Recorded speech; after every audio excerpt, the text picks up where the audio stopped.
Now, there's one more thing that's really important to understand in HTML, and I think very helpful when you can see it in action.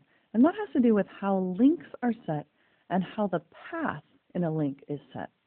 So here in my unordered list, and you can see the UL and the LI tags of an unordered list and list items, that's straight old HTML. Then I have a link. The ahref is the link tag. It's the hypertext reference, and it's the anchor tag, which is part of why the close link tag is a simple /a. So this is one of the few tags that breaks the rule that the opening and the close tag usually match. Notice my LI tags are exactly the same. My UL tags exactly the same, open and close, but not the link tag. The link tag ahref equals, followed by whatever the link is. Now, if it's an external link, it's pretty easy. Here's a link to istockphoto.com, which is where these photos came from. And you can see that the ahref simply references the full web address of that website. But when you're linking to another page on your website, the relative location of the page you're on to the page you're linking to becomes very important. So notice here that in this link I have pages/tv.html. And I'm going to close up my insert panel here so you can better see in the files panel what's going on here. I've purposely created a couple of subfolders to help you understand how this works.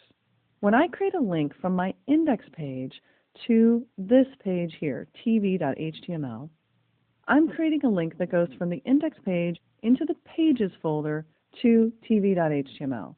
Now, don't be confused. In fact, you can change the order of files, and that might make it a little easier. Index to tv.html. And if I look in the code, you can see that when I link to that TV page, I go into the pages folder to the tv.html file. So I'm on the index page, I go into the pages folder and into the tv.html file. Now, similarly, if I want to go all the way to this page, and of course you can stretch this out a little bit, this is computer.html.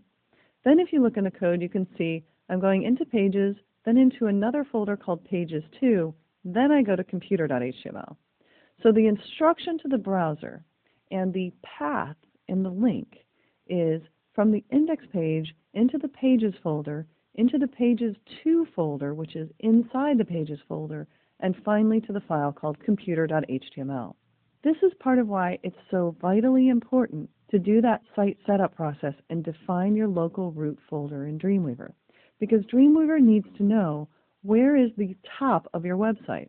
This is your local root folder, and this you can consider the top level of your website. This index page should always be at the top level of your website. And when you put this website online, which I'll show you how to do in the next chapter, you want to make sure that everything that's in this main root folder goes up to your correct folder on your web server to correspond, so that that index page is still at the top level of the folder that's public on your web server. So we've seen how you go down into subfolders to create a link, but what happens if you want to link from a subfolder back up to a page?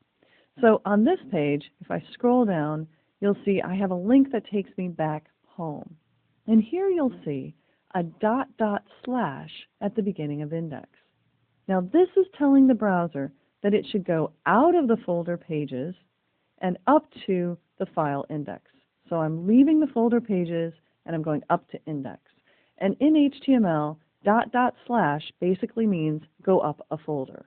Here you can see a link to the computer.html page that's in my pages2 folder. And I don't need the first pages folder because this file is inside that folder. So again, you see the link is relative. From this file to that file, you're really only going through one folder, pages2. So the link on this page is different than the link on this page that goes to the same file. That again has to do with their relative location. And that's also why it's so important that if you want to move or rename files, you do it in the Files panel where Dreamweaver can fix those links for you. Now finally, if I go down to this third page, you'll see I also have links here to my home page and my Fish on TV page. And if I look at the link to my home page Now you see ... That's telling the browser go up 2 folder levels because this page is inside 2 subfolders away from the index page. Similarly, if I go up to the Fish on TV page, I'm only going up 1 directory level from where I am, so you see just 1 ... So if you've never seen that before, that may look a little complicated, but try and just basically get this in your mind. If you're going from a subdirectory up to a higher level in your site, it's ... to go up. If you're going from a higher level, like the index page, which should be at the top of your site, then you're going to include the names of the folders that are in between those pages as you go down the directory structure.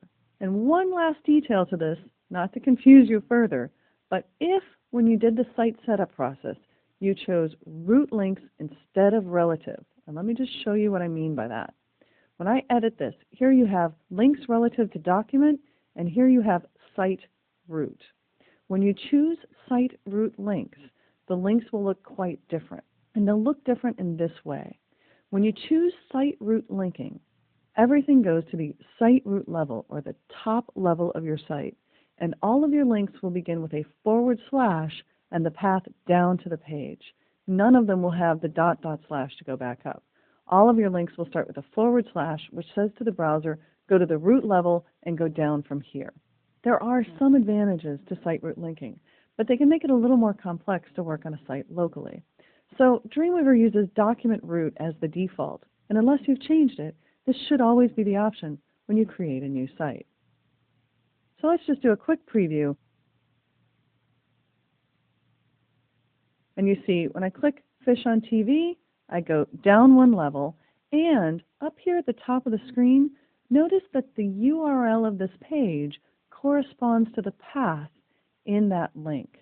So if you've noticed that a lot of websites, when you drill down into the page, you start seeing /something, /something, /something. What you're really looking at are the names of the subdirectories or subfolders in that site.